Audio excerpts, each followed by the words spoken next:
It was a typical, overcrowded afternoon train ride. The kind where you're standing shoulder to shoulder with strangers, and your feet are aching from the long commute. Finally, I managed to snag the last available seat.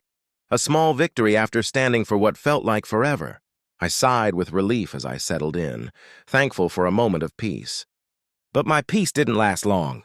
The next stop brought on a new set of passengers, and one of them was a woman and her teenage daughter, both radiating a sense of entitlement. The daughter, probably around 16 or 17, strutted in wearing high-end designer clothes, practically oozing arrogance as she walked past the standing passengers. Her nose in the air, she glanced around, spotted the empty seat next to me, and her eyes lit up. Without a word, she turned to her mother and complained loudly enough for everyone to hear. "Ugh, Mom, this girl is sitting in my seat." She pointed right at me. "I'm so tired from shopping, I need to sit down."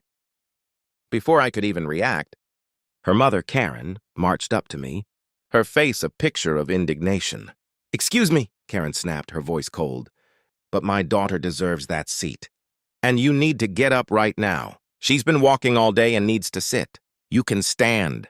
I looked around, and suddenly the entire train seemed to be holding its breath. People exchanged uncomfortable glances, unsure of how to respond to Karen's entitled outburst. I looked at her, then her daughter, and calmly responded, "Actually, this seat is mine, and I'm not getting up."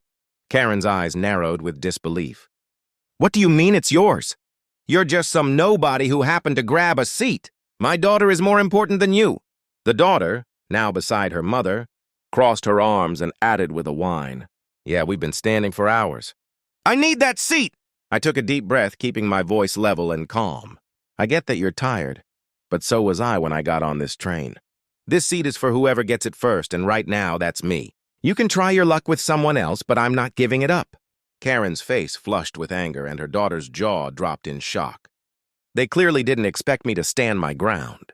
The train pulled into the next station, and Karen muttered something under her breath as they walked away, still fuming. The daughter was loudly complaining about how unfair it was, but no one seemed to care. As the train doors closed, I noticed a few people around me nodding in approval or chuckling at the spectacle. I leaned back into my seat, smiling quietly to myself. Sometimes, standing up for yourself is the most satisfying thing you can do, especially against people who think the world owes them everything. In that moment, I realized no one has the right to take what isn't theirs, no matter how designer their wardrobe might be.